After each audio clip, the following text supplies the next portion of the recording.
Your college roommate just quit their job to start a business. Your coworker bought a house at the age of 25. Your neighbor took 6 months off to travel Europe between jobs. And you're sitting here thinking, how are they doing this? What am I doing wrong? Here's what you might not be seeing: safety nets. And the thing about safety nets, the financial safety nets, family support, and backup resources, is that they're invisible, especially to the people who have them. I want to tell you about a series of conversations I recently had that completely changed how I think about this. Because understanding safety nets, whether you have them or not, changes everything about how you should be approaching your financial decisions. I was talking with someone close to me about a mutual acquaintance who was making what looked like a pretty risky financial decision. We had totally different reactions. One of us thought, that's bold, but they'll probably be fine. The other one of us thought, that is reckless. They're going to regret that. Same situation, completely opposite conclusions. We went back and forth about this over several days. I kept thinking about it, trying to figure out why we couldn't agree. And then it hit me. We were each viewing the situation through our own experience with safety nets. One of us had benefited from substantial family support and financial backup throughout their life. The other one of us had experienced more intermittent support.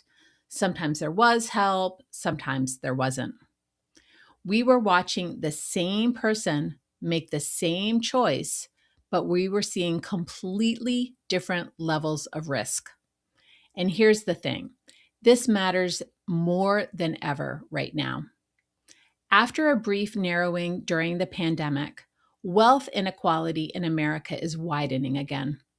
Economists note that lower income wage improvements have gone into reverse, and the gap between higher and lower income households is now the widest it's been since 2021. The gap between those with safety nets and those without is getting starker, even as it becomes more invisible.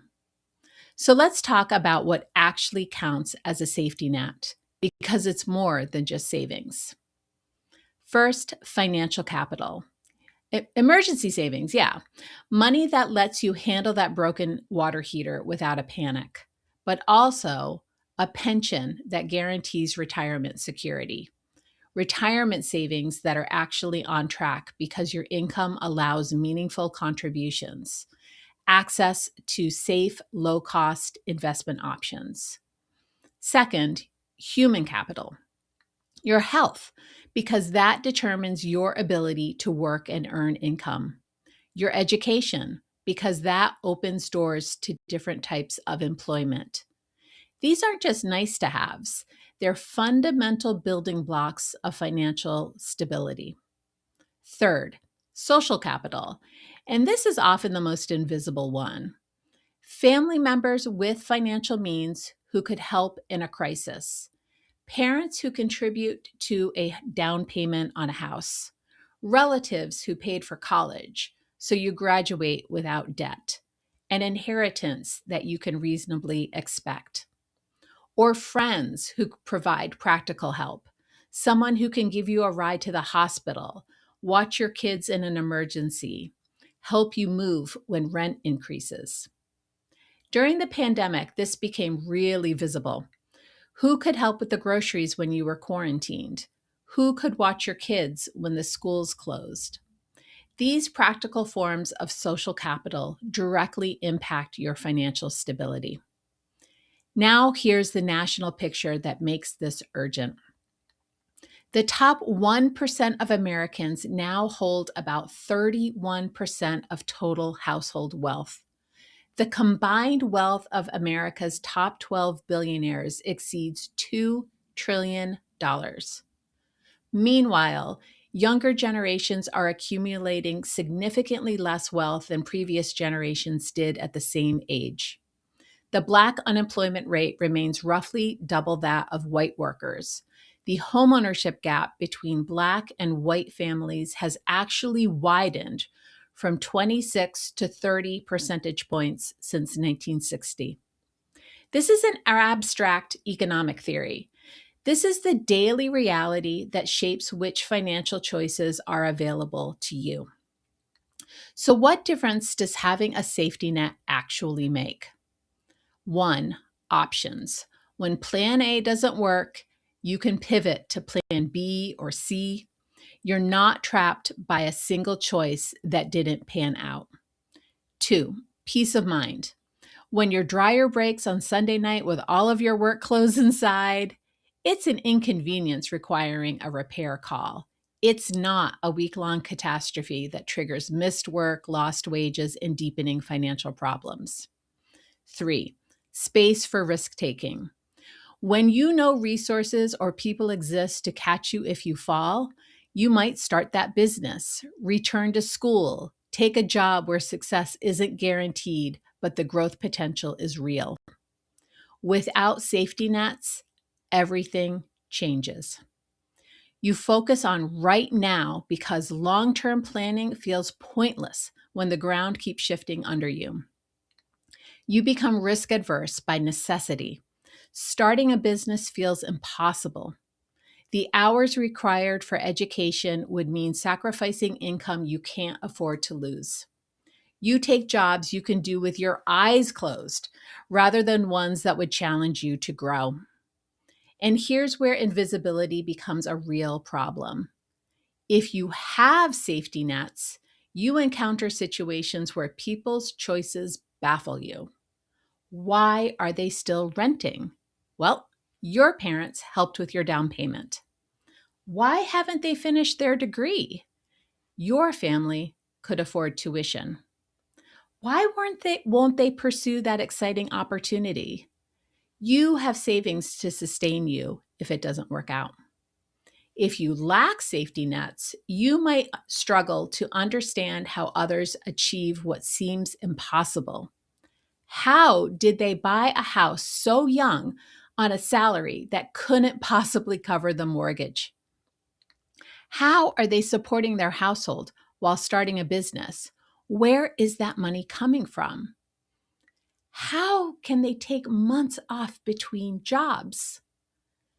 When we can't see safety nets, we default to explaining differences through personal characteristics. We attribute success to drive, ambition, grit. We chalk up struggles to laziness, lack of intelligence, fear. But we are often getting the story completely wrong. And that doesn't help anyone. Not the person making the assumptions, not the person being misunderstood. This is where financial coaching becomes genuinely valuable. Not as a judgment about your circumstances, but as clear-eyed assessment of the actual terrain you're navigating. In coaching, we identify which safety nets you actually have, not which ones you think you have or wish you had or think you should have. What genuinely exists as backup in your life? We design strategies appropriate to your real circumstances, not generic advice that assumes safety nets that you might or might not exist for you. We build the safety nets you can control. While you can't conjure family wealth overnight, you can strategically develop emergency savings, improve skills, cultivate supportive networks. We navigate decisions with realistic risk assessment. Should you pursue that career change, start that business, make that investment? It depends heavily on what safety nets exist to catch you. And maybe most importantly, we stop comparing you to people playing an entirely different game. Once you understand safety nets, you can assess your progress against your actual starting point, not against someone who began the race miles ahead. The data shows wealth inequality is widening. Economic forces are creating increasingly divergent outcomes for people with and without safety nets. Understanding where you stand within this landscape isn't pessimism, it's clarity. And clarity enables strategy.